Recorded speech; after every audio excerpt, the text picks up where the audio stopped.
কেউ যেন আওয়াজ দিয়ে বলে, আব্দুল মুত্তালিব তুমি ঘুমায়ো নাও। আব্দুল মুত্তালিবের ঘুমটা ভেঙে গেল।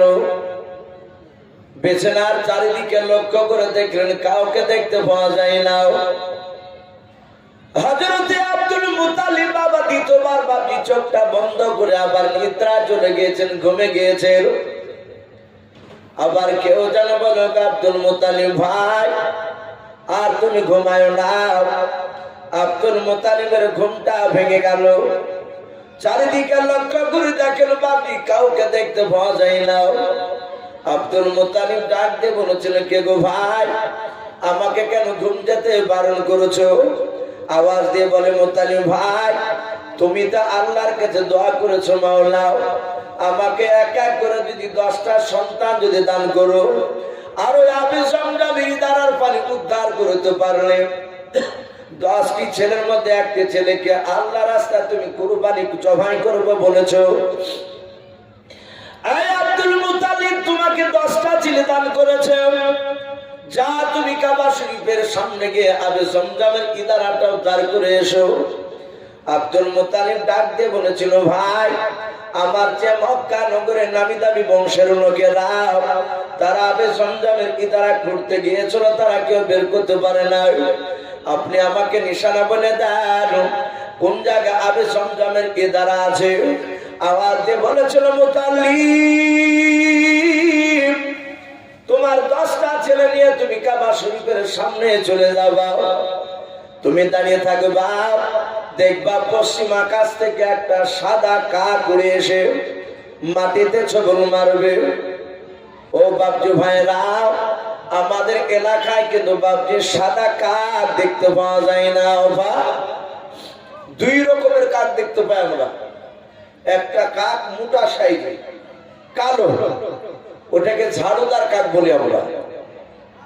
আর একটা কাক ওই মোটা কাকটা চেয়ে একটু তুলনামূলক একটু সরু, সেও কালো, কিন্তু তার গলাগুলো একটু হালকা কটাসের মতো, একটু হালকা দেখবেন 19-20 আছে। এই 2 রকমের কাক, সাদা কাক নেই। কিন্তু সাদা কাকটা বাপজি আরবে পাওয়া যায়। আব্দুল মুত্তালিবকে বললাই, মুত্তালিব ভাই তুমি কাবা শরীফের সামনে দাঁড়াবা, দেখবা পশ্চিম আকাশ থেকে একটা সাদা কাক এসে মাটিতে ছবল মারবে। ওই কাকটা যেখানে ছবল মারবে সেই জায়গায় তোমার ছেলেদেরকে ঘুরতে শুরু করতে বলবা। ছেলেরা চলে গেল আব্দুল মুত্তালিবের সঙ্গে, মাটি কাটার যা যন্ত্র সব নিয়ে গিয়েছে। হযরতে আব্দুল মুত্তালিব তার ছেলেরা বলছিল, আব্বা খুঁড়বো কোথায়? বলে, বেটা দাঁড়া, কাক এসে নাকি মাটিতে ছবল মারবে। 10টা ছেলে বাপকে কুদাল হাতে করে নিয়ে দাঁড়িয়ে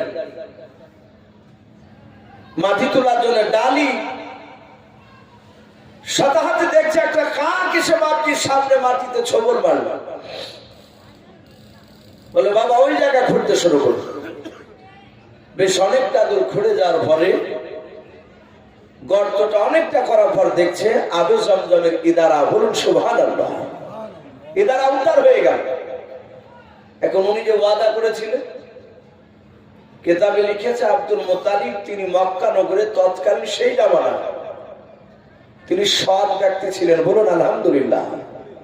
তিনি অন্যায় করে টাকা ইনকাম করতেন না, আর উনি ওয়াদা খেলাপ করতেন না। জবান দিয়ে যেটা বের করতেন সেটা বাস্তবে পরিণত করতেন।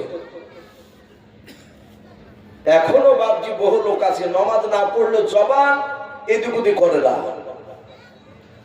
অনেক লোক বলে যে ভাই নামাজ না পড়তে পারি, কিন্তু জবান দিয়েছি তো জবান দিয়েছি। কিছু জায়গায় গরু কিনতে গেলে এরকম হয়, বলে চাচা বাইনা নে, বলে না না বাইনা লাগবে না, আমার জবানটাই বাইনা। বলে না, অনেক সময় তো জবান উল্টে ফেলে, তখন ওই কথা বলে আমি নামাজ না পড়তে পারি কিন্তু জবান আমি হেরফের করিনি, উল্টাই না। আব্দুল মুত্তালিব সেই রকম মানুষ ছিলেন। 10টা ছেলে নিয়ে বাড়ি থেকে বাপজি বসে গিয়েছে, কাকি বা কুরবানি জবাই করবে। ছেলেরা জানেন যে আব্বা জবাই করবে যে কোনো একজনকে। এ মুত্তালিব যা বলেছে তা করবি।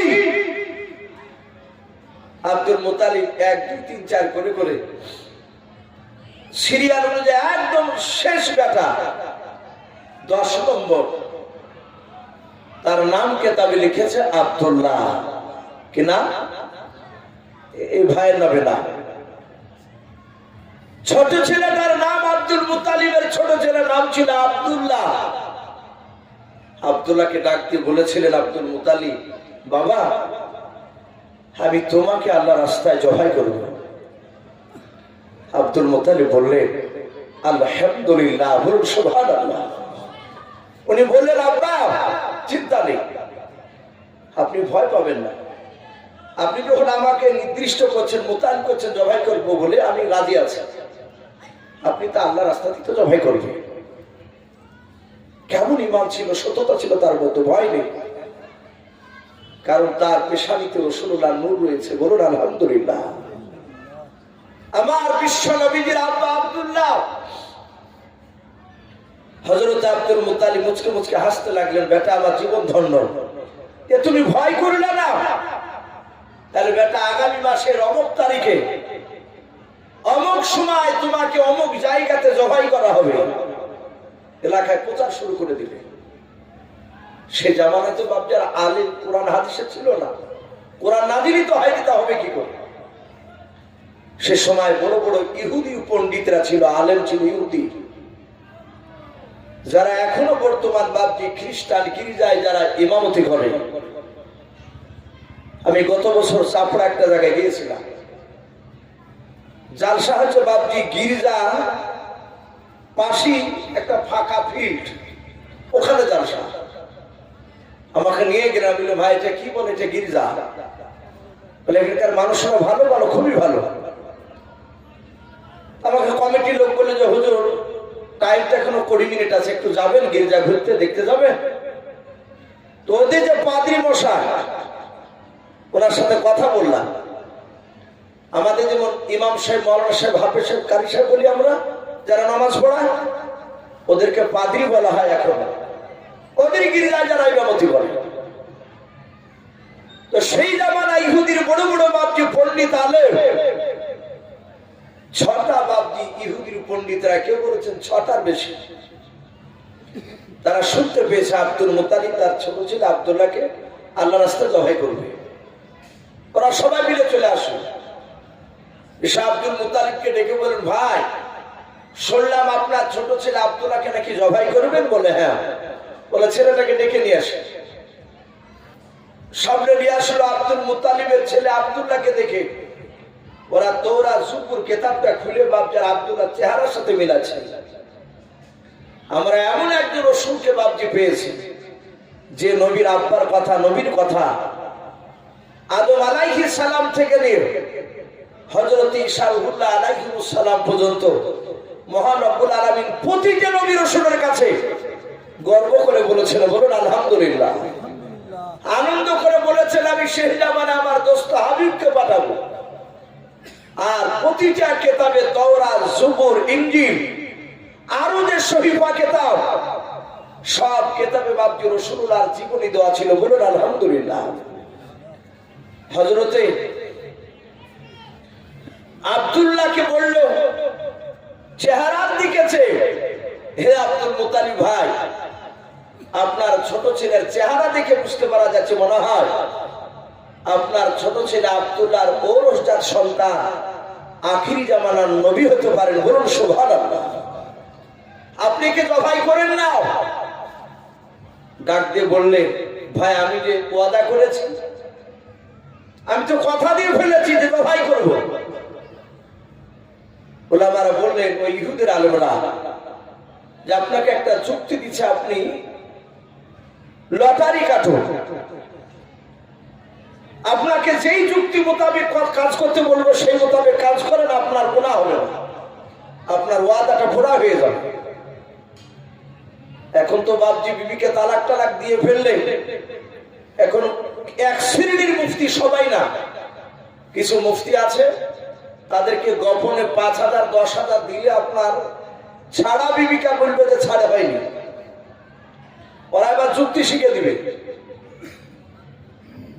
ছেলেকে বলবে যে লোকের সামনে বলবো যে তুই কটা তালাক দিয়েছিস, তখন তুই বলবি। ওকে টাকা দিয়েছে 5,000 গোপনে। ও জানছে মুফতি সাহেব যে তালাক হয়ে গেছে আর বিবি আর পাওনা নাই, তো শিখে দিছে। আর ইও বুঝছে যে আমার কোন রাস্তা নাই, আমি রাগের মাথাতে বিলে ফেলাচ্ছি, ভুলে বিলে ফেলাচ্ছি। ও রাগের মাথায় সব থাকলে পরে ও বিলে ভালো মনে পড়েছে। এগুলো সব বদমাইশ বুদ্ধি। তখন বলছে যে ভাই আমি লোকের সামনে ফতোয়া দিব, আমি লোকের সামনে বলবো কেমন করে বিবিকে তালাক দিছিস, তখন তুই বলবি যে আমার বিবিকে আমি তালাক দিইনি। আমার বিবি মাঝে মাঝে বলে যে ঘর করলে না, ঘর করলে না, একতলা দুতলা করলে না। তখন আমি রাগ করে বলেছি তোর বাপের কতলা, একতলা না দুতলা না তিনতলা? হুজুর আমি এই বলেছি, আমি তো তালাক দিইনি, তাহলে তালাক হবে না।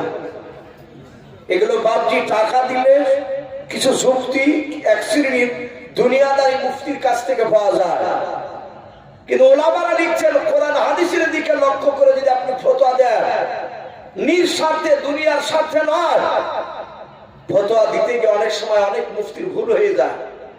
আল্লাহ রাসূল বলেছে তার গুনাহ হবে না, তার নেকি থাকবে। আর জেনে শুনে যদি বাপজি ভুল ফতোয়া দেওয়া হয় দুনিয়ার স্বার্থে, তাহলে বাপজি সে মুফতিকে জাহান্নামে যাওয়া লাগবে।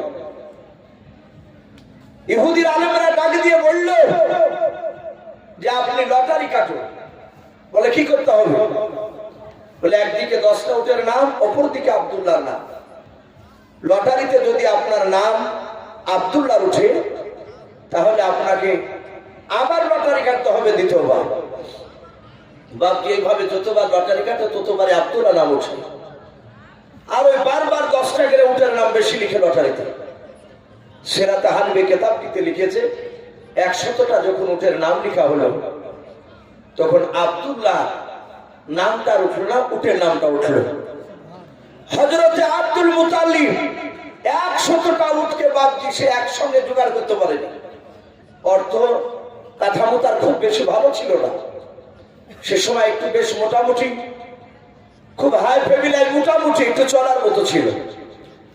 মানে মাঝে মাঝে বাপজি উট কিনে জবাই করে গরিব মিসকিনদেরকে খেয়ে দিলেন। হযরতে আব্দুল্লাহ তিনি বেঁচে গেলেন, আর জবাই হলো না আব্দুল্লাহ। আব্দুল্লাহ আস্তে আস্তে আস্তে আস্তে আস্তে বাপজি জৈবন পদার্পণ করলেন, বেশ বড় হয়েছে আব্দুল্লাহ। হযরতে আব্দুল্লাহ আমি মোটামুটি একটু বলবো বলেছে ভাই, আরো যদি গোড়া থেকে বলা যায় অনেক সময় লেগে যাবে, তাহলে রাসূলুল্লাহর ইন্তেকাল পর্যন্ত কালকে বাপজি পৌঁছানো যাবে না। তো হযরতে আব্দুল্লাহর সাথে বাপজি তৎকালীন সেই জামানায় তাইফ নগরের বাপজি একটা বাসিন্দা, যিনার নাম কেতাবে লিখেছে আব্দুল ওয়াহাব বিন জোহরি। কি নাম বললাম বাপ? একটু জোরে বলার নামটা আব্দুল ওয়াহাব বিন জোহরি। ওনার একটা মেয়ে ছিল, তার নাম ছিল আমিনা। এই আমিনার সাথে আব্দুল্লাহর সাথে তৎকালীন সেই জামানায় প্রথা অনুযায়ী বাপজি বিয়ে হয়ে গেল। বলুন সুবহানাল্লাহ, বিয়ে হয়ে গেল।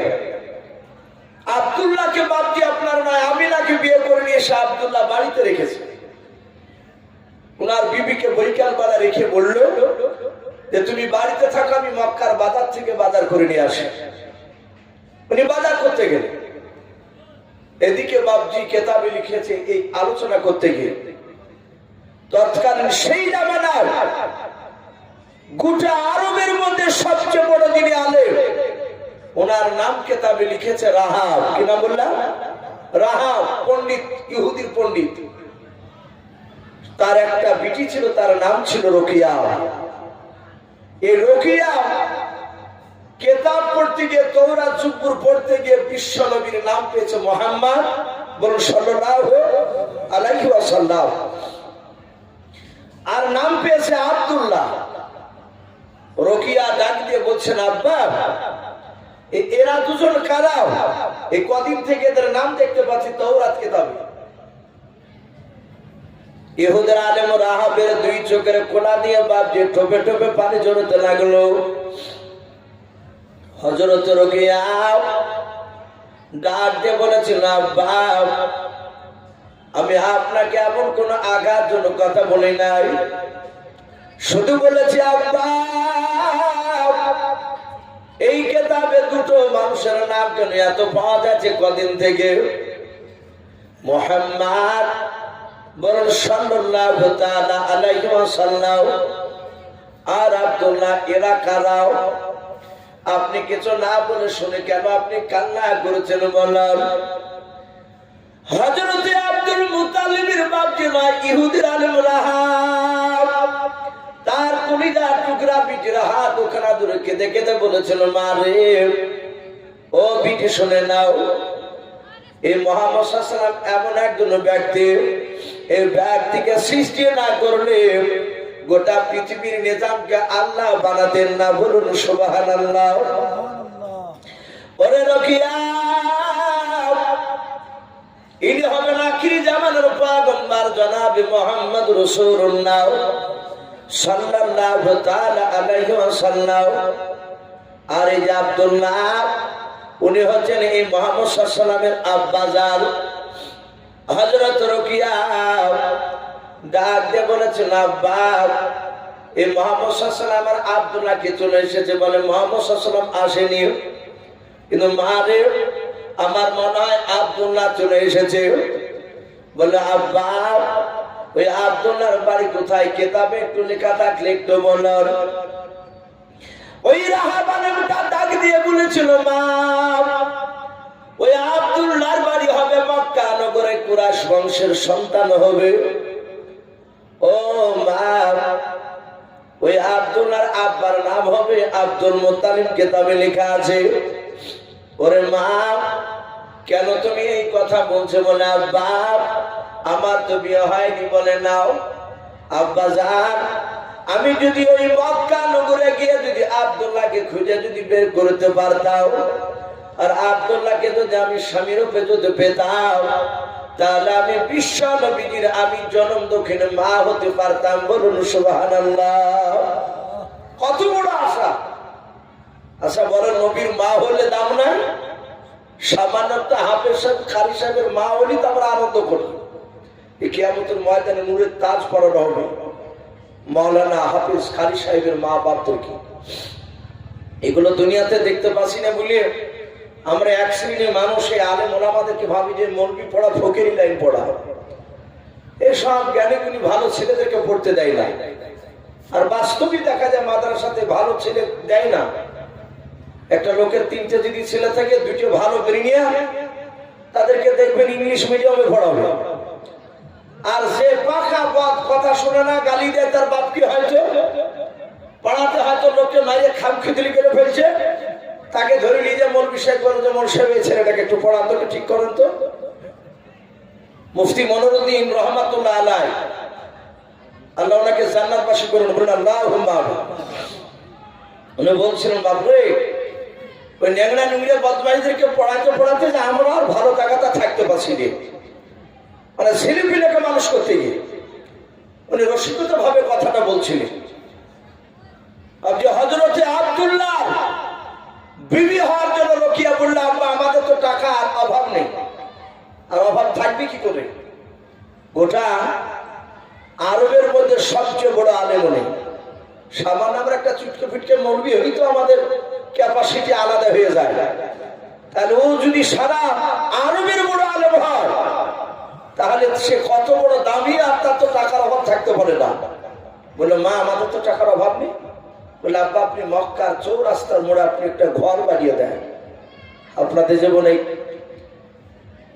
এই যে কুমড়ি মোড় নাকি বলছিলেন আব্দুল্লাহ ভাই, কুমড়ি তলা, এই যে একটা মোড় এরকম জায়গা মক্কা নগরের চৌরাস্তার মোড়ে, এই আব্দুল্লাহর সাথে আমিনার বিয়ে হওয়ার 6 মাস আগে রকিয়ার আব্বা ঘর বানিয়ে দিয়েছে। আর মক্কা নগরে ঘরের উপরে বাপজি চেয়ারে বসে ওই ছেলে মুহাম্মদ সাল্লাল্লাহু আলাইহি ওয়াসাল্লামের আব্বা আব্দুল্লাহকে খুঁজবে। রকিয়া বলেছিল, আব্বা মক্কা নগরে মুহাম্মদ সাল্লাল্লাহু আলাইহি ওয়াসাল্লামের আব্বা এই যে আব্দুল্লাহ, একে চিনব কি করে? আব্দুল্লাহ নামে তো আরো থাকতে পারে। ডাক দিয়ে বলেছিল, মারে যিনি বিশ্বনবীর আব্বা হবে তার কপালে নূর চমকাবে। বলুন সুবহানাল্লাহ। নূর চমকাবে। আর এই নূরটা সবার চেহারায় থাকে না, বা কিছু মানুষ দেখে কালো যদি হয়, সে 5 ওয়াক্ত যদি নামাজ পড়ে বেঁধে, হালাল যদি খায়, হারাম যদি না খায়, গোপনে সুদের টাকা যদি না খাটায়, এক কথায় যদি অন্যায় যদি না করে, তার চেহারার দিকে তাকালে আল্লাহর কথা স্মরণ হয়ে যায়। এরকম লোক থাকে, কালো হলো। মেদিনীপুরের আজিজুল হক কাশ্মীর সাহেব দামাত বারকাতুহুম আলিয়া, আশা করি মনে হয় আব্দুল্লাহ ভাই দেখেছে, উনি এত কালো, অথচ বাপজি তার সাথে গিয়ে যদি একবার দেখা করেন, কথা বলে, অটোমেটিক আপনার দিলে নাড়া দিবে যে এত বুজুর্গ মানুষ। আমি ওনার সাথে কয়েকটা জালসায় বাপজি বীরভূম ডিস্ট্রিক্টে দেখা হয়েছিল। সারা রাত দেখেছি বাপজি তাহাজ্জুদ নামাজ পড়েছে, ফজর আজান পর্যন্ত। ওনাকে দোয়ার জন্য নিয়ে যায়, তার চেহারাতে নূর বাপজি মনে হয় যে চেহারাতে নূর আছে। আর গোপনে যদি অন্যায় করেন, সে চেহারা যতই সুন্দর হোক, ও চেহারা খাসতে পড়া লাগবে দেখে ভিতরে, আর উপরে নূর দেখতে পাবেন না।